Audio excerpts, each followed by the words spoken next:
Welcome back, Chums. My name is LastKnownMeal, and today we're gonna be talking about Cyberpunk 2077 Phantom Liberty expansion, because recently CD Projekt Red has shared some good information regarding what comes in a free update and what comes in a paid expansion. So we're gonna be going through all of that. So first things first, we're gonna be talking about what comes in a free update and what comes in a paid expansion. So in the free update, you're gonna be getting redesigned skill trees and perks, revamped cyberware and new capacity system, vehicle combat and car chases, combat AI improvements, new police system, UI and UX improvements, loot, items and crafting changes, new radio stations including the community radio station Growl FM. And a lot of people were asking about the radio station. So last year CD Projekt Red hosted a competition where people could have sent their music, which is going to be, well, the best music is going to be featured in the new radio station. So that was done and they picked all of those new songs.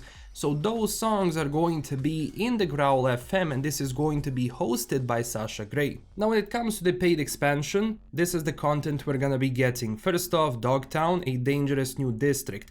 Brand new storyline and characters, new quests, gigs, boss fights and more, vehicle missions and airdrops, endless dynamic events, all new relic skill tree and abilities, 100 plus new items, weapons, cyberware, cars and fashion, vehicle missile launchers and level cap increased to 60. So one thing which does confuse me here a little bit is actually when it comes to the missile launchers and generally when it comes to weaponry on vehicles. So it does seem that there are not going to be any weapons on vehicles in the free update, or at least maybe a machine gun, but the paid expansion is getting that. So I won't assume right now that if you only have a free update you're gonna be getting those cars, because lore-wise I think they're mostly related to Dogtown and Phantom Liberty. And also this is coming out for PC, Xbox Series X and S and PlayStation 5, so it's not gonna be coming out for the last gen consoles. Now here they mentioned crafting changes, and one of the things people have noticed and were asking about is what happened to crafting, because in the actual gameplay for Phantom Liberty in patch 2.0 there wasn't a crafting button or a tab. And for everyone who didn't play the game or doesn't know, you actually were able to craft weapons in the game. You find the schematics, the blueprints, and that's it. Now when it comes to crafting weapons in general, I know a lot of people who loved it and a lot of people who haven't used it at all. When it comes to Cyberpunk in general and loot that people drop, most of the time you're gonna be switching between loads and loads of weapons, especially at the beginning of the game, because, well, the stats are gonna be better, you're gonna be getting better loot, and not just that, but you're also gonna be getting iconic and legendary and epic loot. Now when it came to crafting, you were able to craft those weapons, of course, and you were able to upgrade them.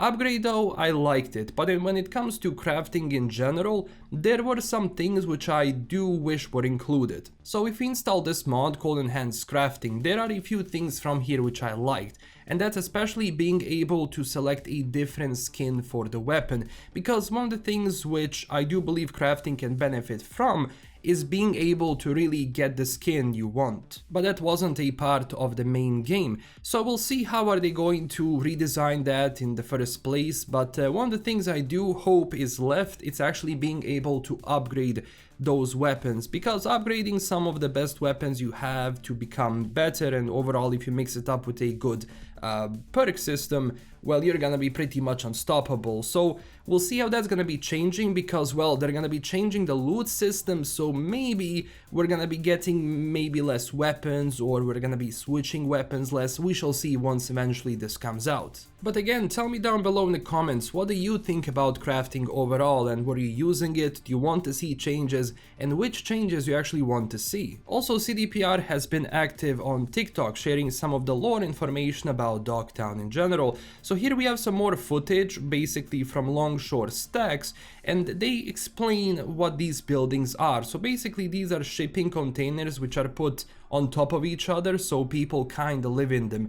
And the whole premise of Phantom Liberty and Dogtown in general is that it's going to be a lot more post-apocalyptic, because this area of Dogtown or Pacifica in general, you have a lot of like buildings which were, you know, starting to being built, but the problem was Unification War, and then people and investors just left, so it kind of stayed like that.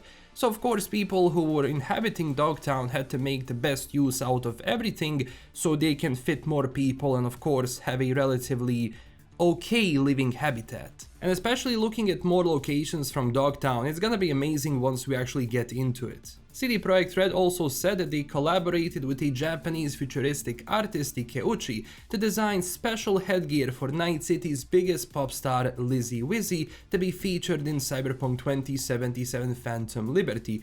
Based on the concept made by CD Projekt Red, Ikeuchi also created a physical version of the headgear, which is on display during the Phantom Liberty tour Tokyo today. It actually looks nice. I mean, I do wonder if maybe this is going to be something we're gonna be able to wear, or maybe it's going to be only reserved for Lizzie Wizzy, but again, we shall see once this expansion comes out if this can be found in the files and spawned, if that's not going to be the case, but in general it does look good. And in the end, Cyberpunk 2077 also uploaded an interview with the game director Gabe Emmentangelo, where they showed some of the gameplay, including like the weapon systems and some of the endless missions we're gonna be able to get, like for example grabbing some loot or hijacking a certain convoy. So those things are gonna be in the game, and honestly I'm very looking forward to testing this all out, because when it comes to making money in this game, having stuff like this where you can just make money continuously, not have to worry about going out of your way to loot stuff or craft stuff or resell stuff,